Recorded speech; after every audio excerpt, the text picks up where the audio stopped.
Vamos conversar sobre o presidente Obama.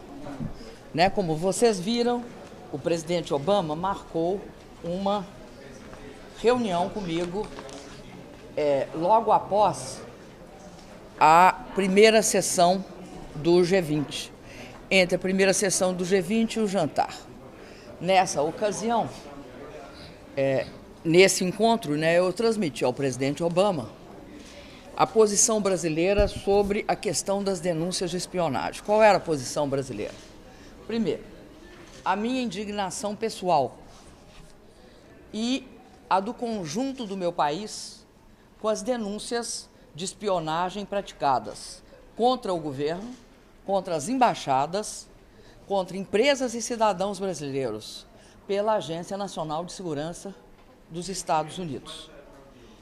Fiz ver a ele que esse tipo de relacionamento que nós tínhamos, que é baseado no fato de sermos grandes democracias nesta parte do mundo, é incompatível com um ato de espionagem ou atos de espionagem. Portanto, que era incompatível com a convivência democrática entre países amigos. Ocorrer no Brasil era um fato gravíssimo. Por que é um fato gravíssimo ocorrer no Brasil? Porque o Brasil é uma forte, uma sólida e uma grande democracia. O Brasil vive há mais de 140 anos em harmonia e de forma pacífica com seus vizinhos aqui da região, não, lá da região. O Brasil é um país que não tem conflitos étnicos, não tem conflitos religiosos, não abriga grupos terroristas e tem na sua Constituição expressamente que nós vedamos o uso e a fabricação de armas nucleares. Portanto, que todas essas características julgavam por terra qualquer justificativa de que tais atos de espionagem seriam uma forma de proteção contra o terrorismo. E só nos permitia uma conclusão, que essa espionagem, como não tinha nada a ver com segurança nacional, tinha a ver com fatores geopolíticos, tinha a ver com fatores estratégicos ou com fatores comerciais e econômicos. E que isso era inadmissível, principalmente porque se tratava de países com uma tradição de relacionamento histórico. E o fato de só poder ser esse interesse, julgava por terra qualquer alegação de segurança ou de qualquer outro aspecto ligado a o que geralmente se divulga, que é ligado à segurança, proteção contra o terrorismo. E, portanto, afetava interesses econômicos brasileiros, afetava a soberania do país e afetava direitos, os chamados direitos humanos ou civis, o que era estarrecedor, partindo de um país que tinha, na sua fundação, por característica principal, esse respeito à liberdade e aos direitos humanos. A privacidade é um direito fundamental. O presidente Obama declarou para mim que assumia a responsabilidade direta e pessoal pelo integral esclarecimento dos fatos e que proporia para o exame do Brasil medidas para sanar o problema.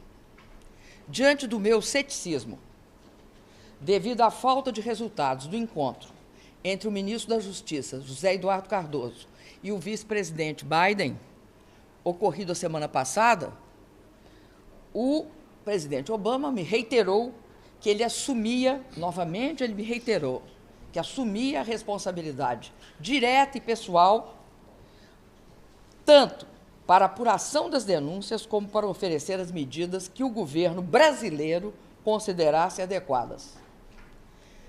Como eu disse que esse processo era um processo lento, que eu não queria esclarecimentos técnicos, não era só uma questão de desculpas, que era uma questão de não admissão, né, desse nível de intrusão,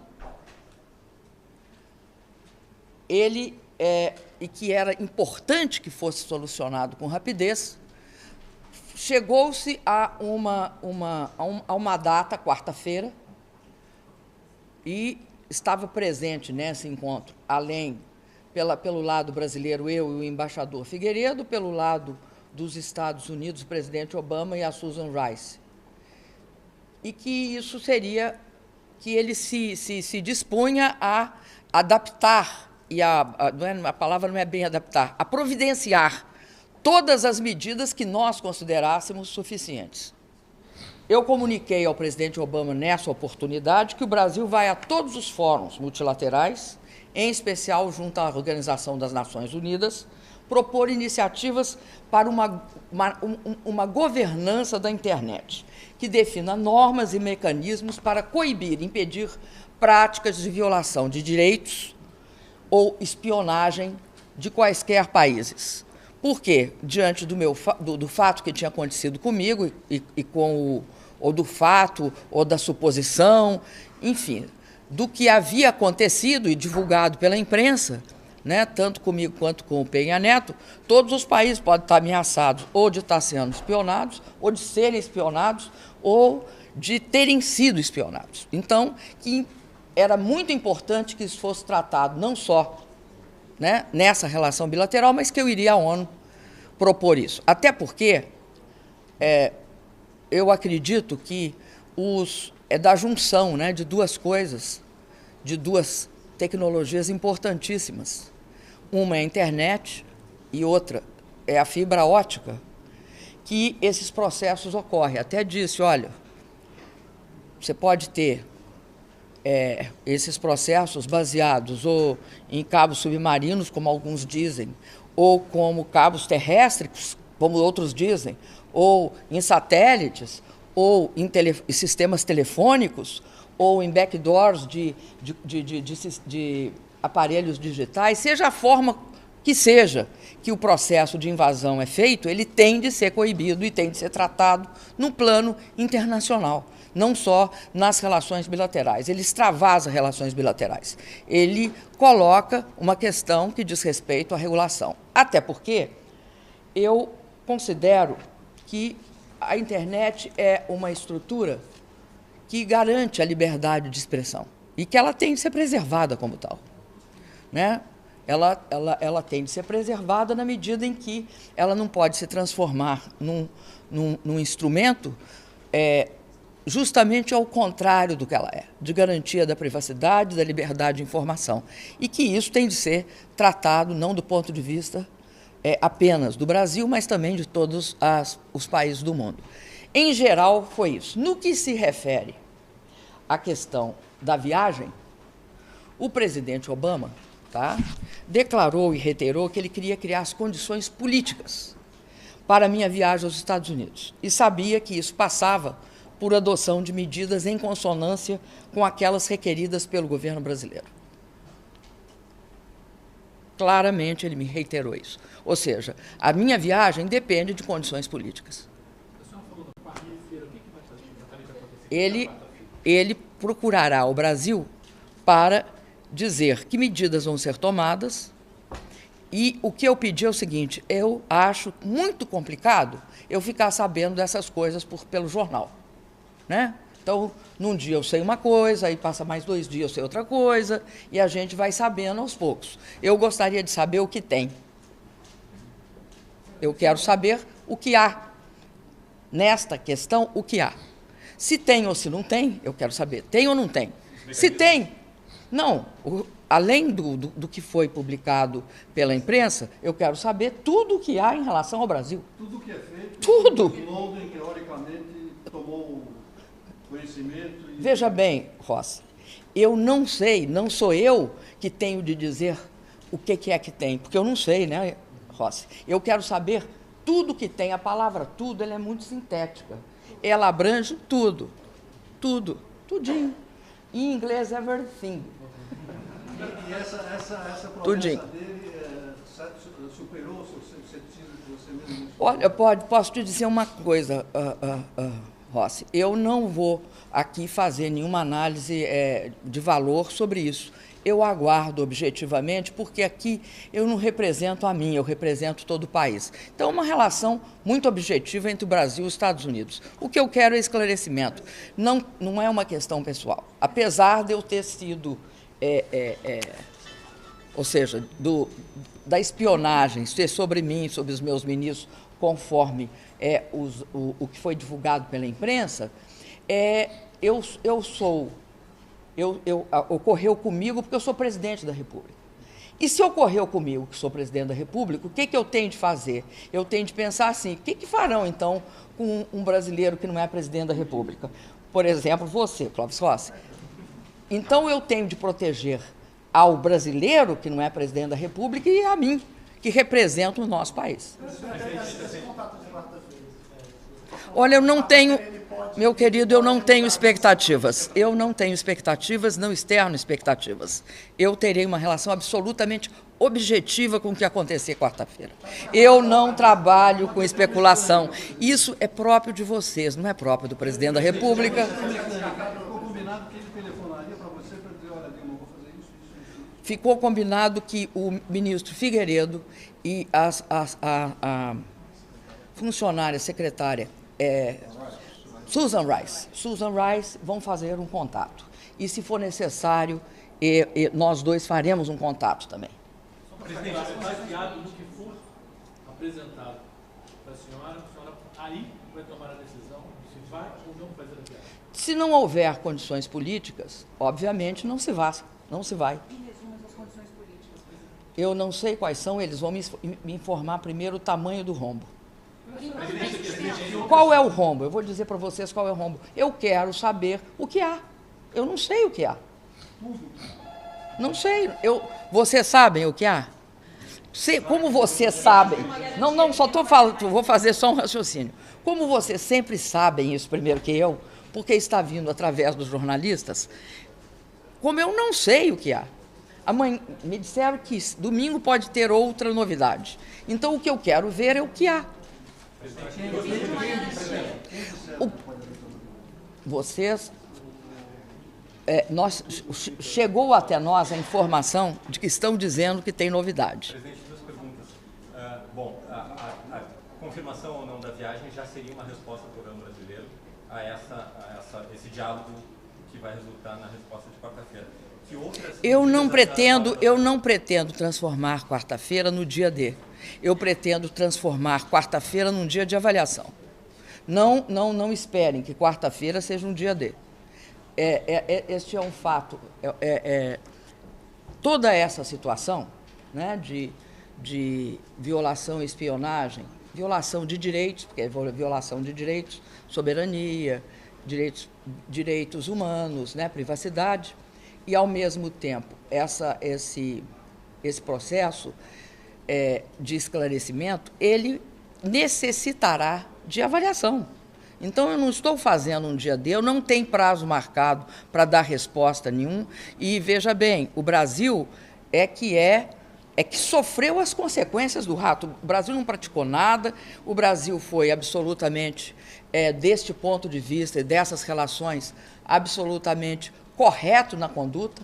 Nós temos sido sistematicamente um país cooperativo na esfera internacional. Somos aqui, nesse fórum, que é um fórum importantíssimo, né, que encerra hoje, que é o G20. Temos sido também dentro dos BRICS. Então, nós teremos o tempo de avaliação e o tempo de resposta e avaliação das medidas é nosso. Ninguém vai botar tempo para o Brasil. Nós é que pedimos esclarecimentos os mais rápidos possíveis. Mas a senhora vai avaliar esse tudo que a senhora fala? Não tenho como te antecipar isso, porque eu não sei os fatos. Não sei. Não, a minha ausência estava prevista pelo seguinte, porque eu tinha feito um contato anterior e ia fazer uma bilateral. Acabou que ela não pôde acontecer, então eu acabei não indo, porque eu ia chegar na metade. né? E aí eu ia só para a foto de família e ir embora. Por quê? Porque amanhã, né, é nossa data pátria, 7 de setembro, e eu tenho de chegar no Brasil para me estar lá de manhã cedinho. Ou seja, o quanto antes eu tenho de sair daqui, se vocês me permitirem.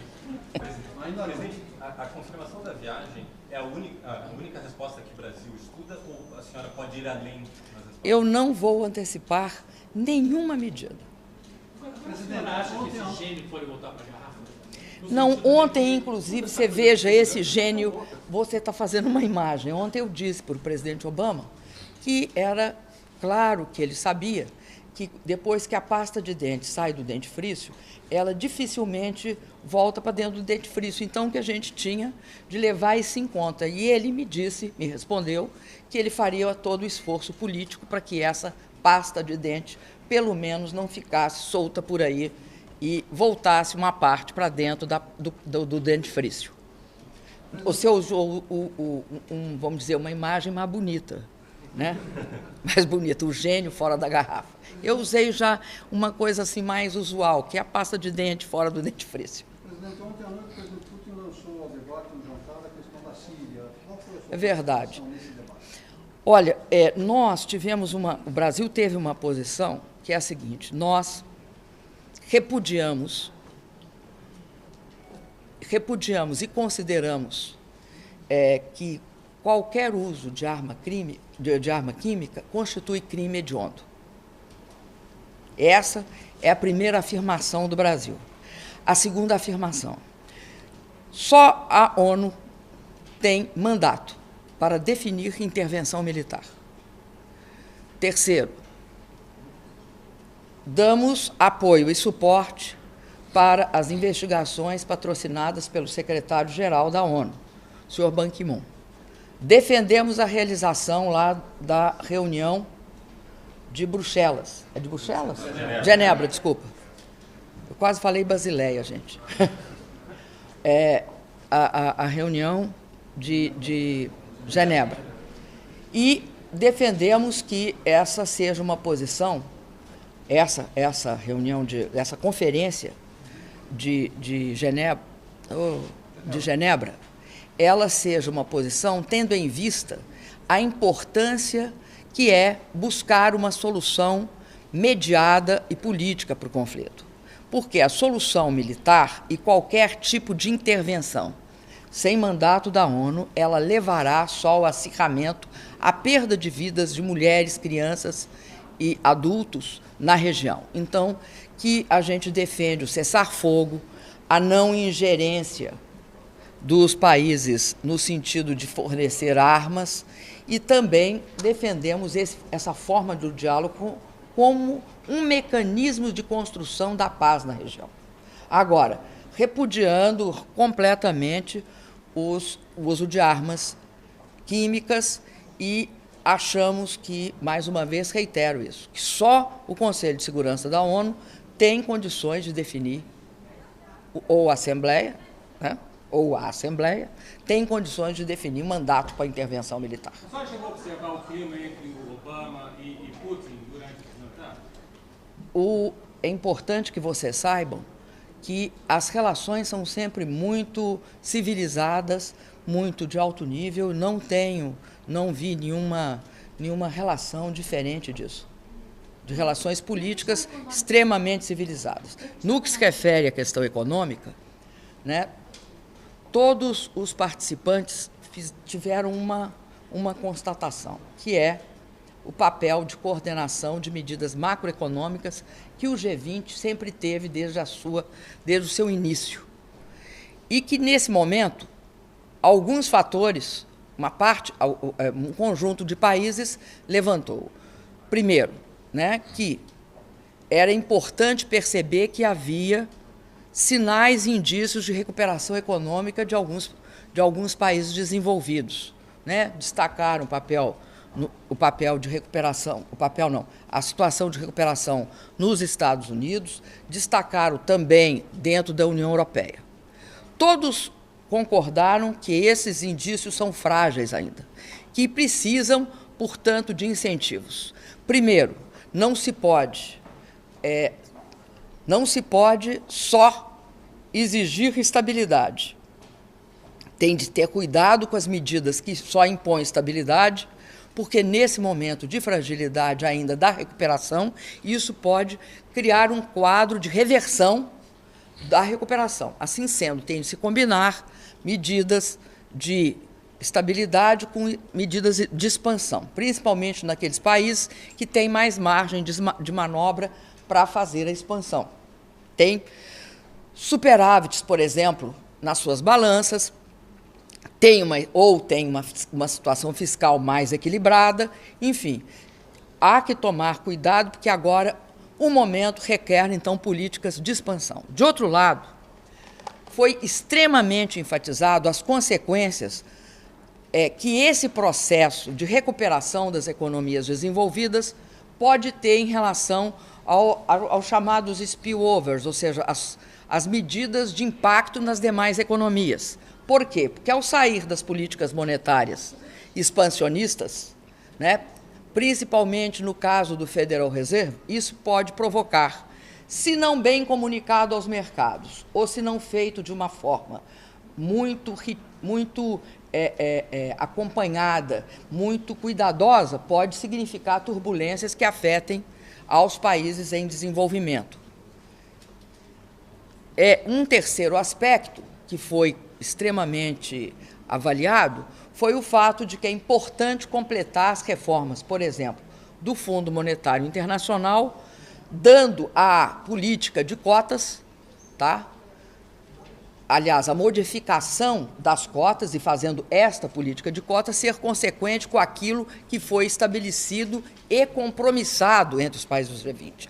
Ou seja, participação de acordo com o PIB, tá? Dentro dos processos decisórios, o que vai dar maior legitimidade, ou melhor, vai reduzir o déficit de legitimidade que o fato disso não estar ocorrendo produz.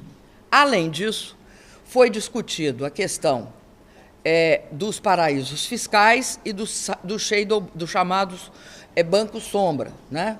Além disso, foi discutido também o fato de que os países tinham de adotar medidas de segurança maiores e diminuição de riscos. Nós destacamos o fato do Brasil ter adotado Basileia III, né? Alguns países ainda não adotaram Basileia III, é importante que isso ocorra. E, finalmente, foi discutida a questão da evasão tributária, da evasão tributária por dificuldades de cobrança e por processos de gestão administrativa ou de administração tributária de grandes empresas multinacionais. Em especial, destacaram muito a questão dos preços de transferência. Isto é consenso dentro do G20. Né? Os 20 países, né, todos os 20 países, nesta questão, estão juntos. Inclusive, foi incentivado o processo de painel que a OCDE está fazendo sobre essa questão. Né? Nós participamos, apesar de não sermos da OCDE, participamos do painel, e esse foi o processo. E, ao mesmo tempo, ontem também foi feita uma discussão sobre a questão do desemprego, porque uma das coisas que mais preocupa nessa frágil recuperação é a questão do desemprego nos países desenvolvidos. A OIT está fazendo uma avaliação que hoje tem 200 milhões de desempregados no mundo e que isso tenderá a crescer. E que nós teríamos de ter uma política, tá, contra esta questão do desemprego. O Brasil, né, defende isso com veemência, acha que um dos fatores mais importantes para a gente avaliar a qualidade da recuperação é justamente se há ou não há essa expansão do desemprego. Para nós, isso é uma coisa muito cara, porque achamos que o desenvolvimento econômico ele tem de mostrar essa capacidade de garantir qualidade de vida para a população dos diferentes países. E aí o item desemprego ou emprego, né, é muito importante.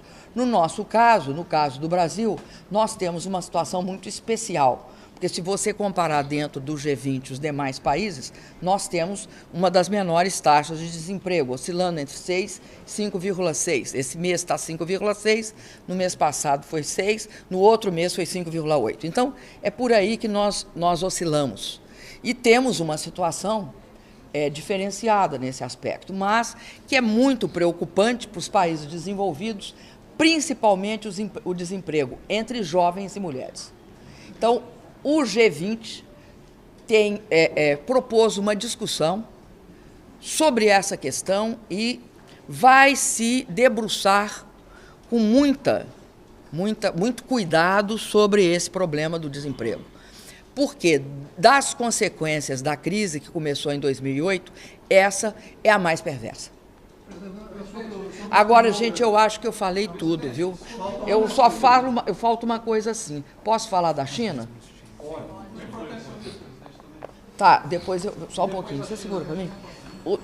No que se refere à China, nós tivemos duas bilaterais, uma com a China e outra com o Japão. Íamos ter esse desencontro com Singapura e a Coreia do Sul, porque vocês viram, né, as moças aqui, que é uma mulher hoje que foi eleita presidente da Coreia do Sul. Bom, nós então fizemos com a China. Com a China foi uma discussão importante, nós defendemos uma parceria estratégica com a China.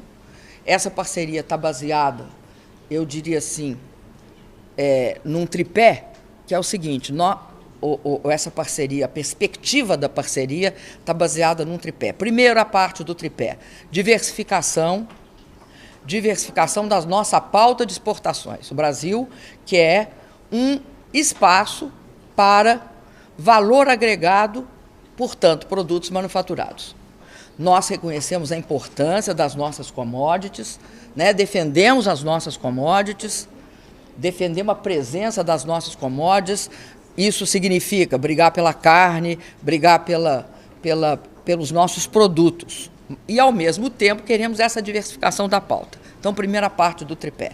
Segunda parte do tripé, a importância de parcerias entre empresas brasileiras e empresas chinesas. Essa parceria entre empresas brasileiras e empresas chinesas, elas ficam caracterizadas, basicamente, em algumas áreas que nos interessam.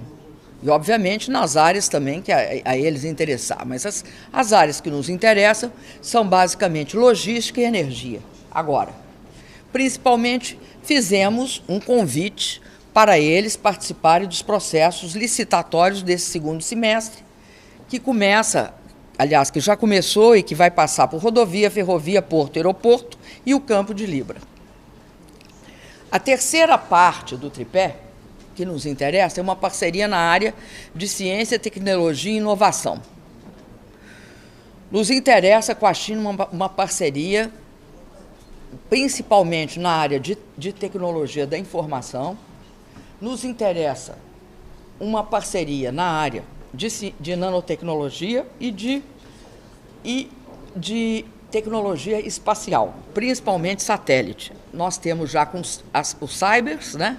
Os chamados cybers, mas essa, vamos dizer assim, só para simplificar para vocês, é basicamente nesses três campos. Com o Japão, nós tivemos também uma discussão muito importante, porque o Japão vem participando do esforço do Brasil na área de provimento de equipamentos na indústria naval. Então, entrou no Brasil a Kawasaki, Kawasaki?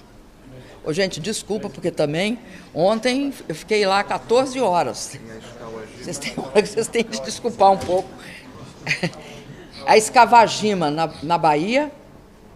Bom, são duas empresas, a Escavagima e tem mais uma que me fugiu o nome completamente, vocês me desculpem, tá?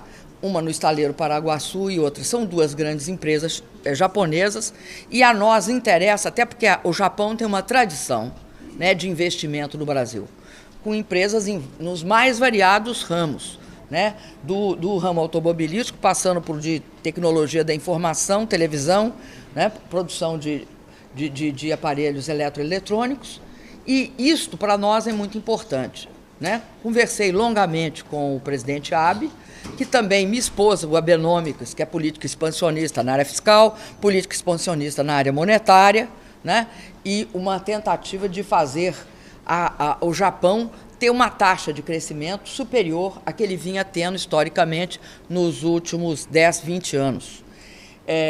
Nós também definimos, eles manifestaram interesse no fornecimento de equipamentos e estavam muito interessados na questão do fornecimento de equipamentos para o campo de Libra ou para a área de petróleo em geral. Então, houve uma discussão de interesses econômicos muito grandes.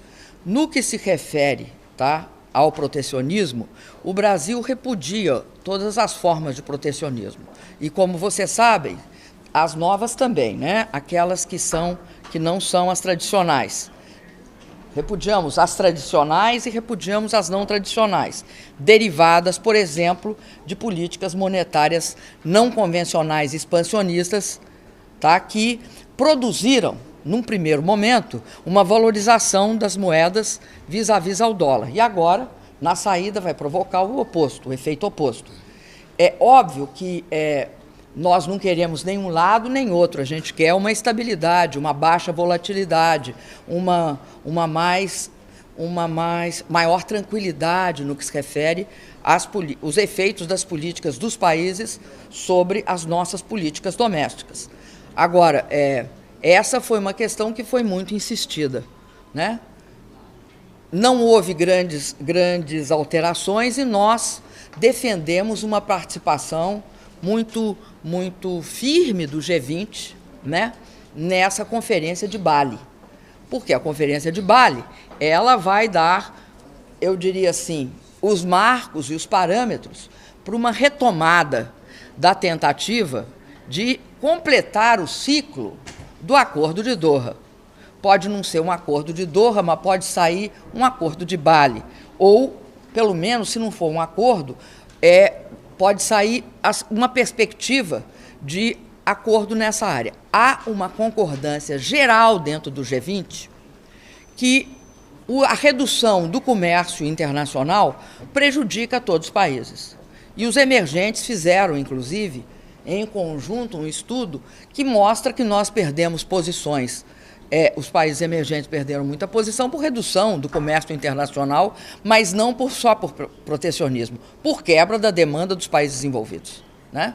Por isso, quebra da demanda dos países desenvolvidos e políticas protecionistas indiretas. Exemplo, né? Política de desvalorização cambial para poder gerar superávit, né? Superávit comercial.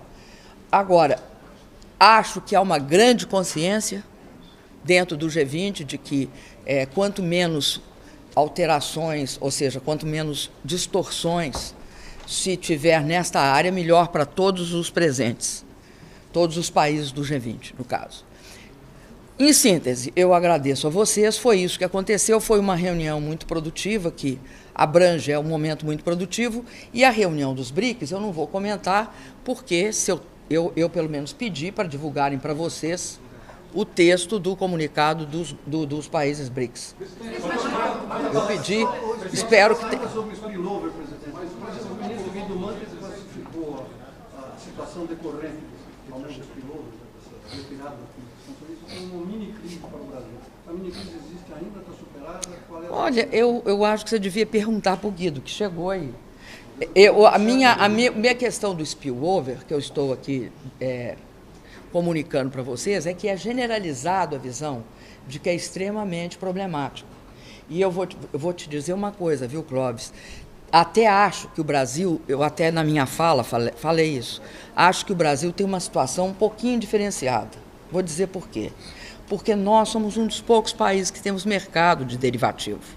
Então, a nossa situação permite que a gente tenha uma maior tranquilidade nessa área e atue mais no mercado a termo, no mercado que não é o spot.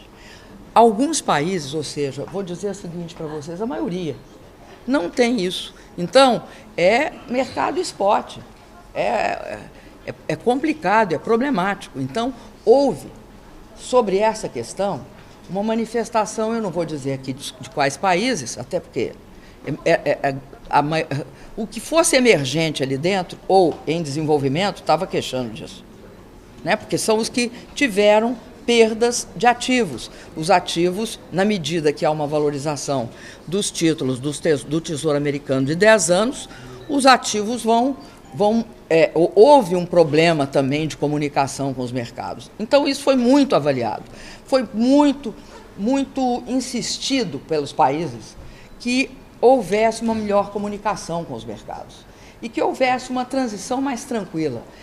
Ninguém ficou discutindo se cabia ou não cabia a medida. Tá? Mudou a conjuntura. Foi dado que essa é uma decisão doméstica dos países em desenvolvimento, mas que ela tem spillovers. É isso, é a constatação que tem spillovers. Não é vamos dizer, avaliação de valor. É diferente, é um outro tipo de postura. Agora, tem de tomar providência. Não pode nem comunicar mal, nem fazer uma transição abrupta. Sobre a reunião dos BRICS, uma última pergunta. Ontem, o porta-voz da presidência, de Vladimir Putin, usou a palavra, disse que as gravações e que toda a espionagem feita sobre o Brasil... Ele não disse sobre o Brasil, querido, eu li. Bom, é similar a